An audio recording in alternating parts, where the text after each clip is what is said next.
Alright, it's Sunday morning. I'm going to get back after it. I still got some wiring to do. I left off yesterday.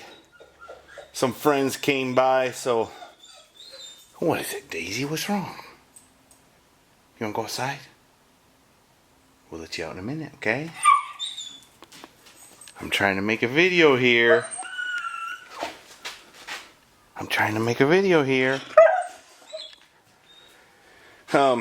I couldn't concentrate on the wiring while I'm talking to people, so I didn't do no more.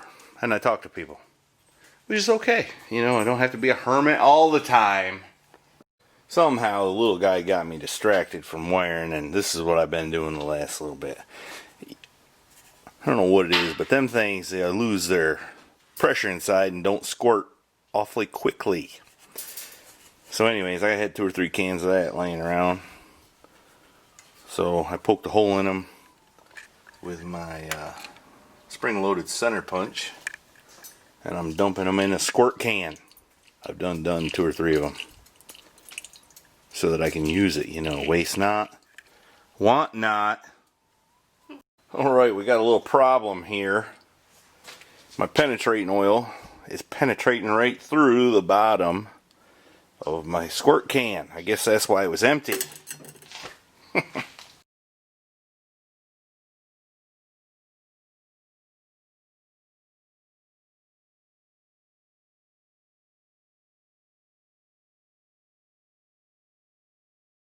Been busy conducting a science experiment over here, seeing how high you can stack up different stuff.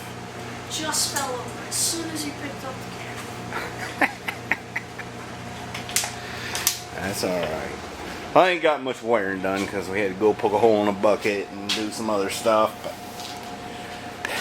this is a brain smoker, I'm telling you. Anyways, I got almost everything for the rear plug wired up. I got the fuel gauge wired up to the instrument panel. I still need to finish wiring the speedometer. The speed sensor's hooked up to it, but I got to get power and everything to it, and the tach. And I'm running out of holes in my thing here. I only got 4 left in that one. And I got, I don't know, 6 or 8. 6, I think, left in that one. So it's going to be tight. It's going to be close. I think I gotta let my brain rest. That's what I think. So we might go for a ride later or something like that. I don't know. But in the meantime, I'm turning the camera off.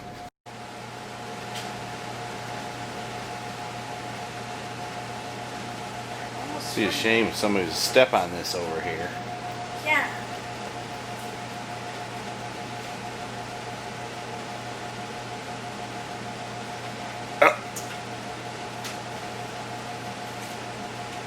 Did you do it? Yeah, it's about to fall off, but it was on there. I'm just standing here thinking, one switch I have not provided for is a dual tank switch. I'm gonna have to figure that out. When you switch the switch for the tank, it already automatically switches on the gauge, and it does that from the selector valve back there. So we don't need to do anything too fancy up here. I just need a switch. I don't want to use the original rocker style because that's ugly. Let me think on that a little bit. But I think all I got left to do is I need to wire that up. That's 2 wires that go back to the selector valve. I need to wire up my reverse lights. I got to finish some grounds. I've got to complete the tach, speedometer, and the voltmeter. And there's some few odds and ends. I got to power up the PCMs and everything. I'm getting closer.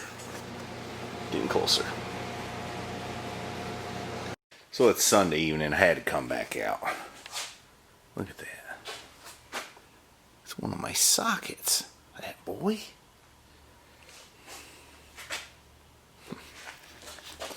Anyways, I had to come back out because it was bugging me about how to wire up this switch for the fuel tank selector. if I'm reading this correctly, I did already wire the fuel gauge sender correctly because it switches at the selector valve, which is down under there somewheres. And now to actually switch the selector valve, you just reverse polarity through a switch like this with 6 poles. That's pretty easy to do. So I think I'm going to use a toggle switch since I got one and it kind of fits the theme of what I'm doing here. See here? 973 is battery, power in. 57 is ground. And then 786 and 786 go to the front tank. And 789 and 789 go to the rear tank. And when you flick the switch from one side to the other, it reverses polarity. Pretty simple. Alright, that's all. I'm not going to wear it tonight. I done got cleaned up, got my good clothes on. See here? Support your local hack. Another thing I've been pondering is I think I'm going to have to add one of these. Because a lot of these little circuits on this thing are 3 amp, 5 amp. I think I'm going to need to add one of these. Get a, from the fuse box inside, ignition on. And put a little bus bar across there. So I can run a few circuits off of one 20 amp fuse or something like that. And then another thing I've been pondering is I have encountered at least 2 mistakes I made previously on this wiring.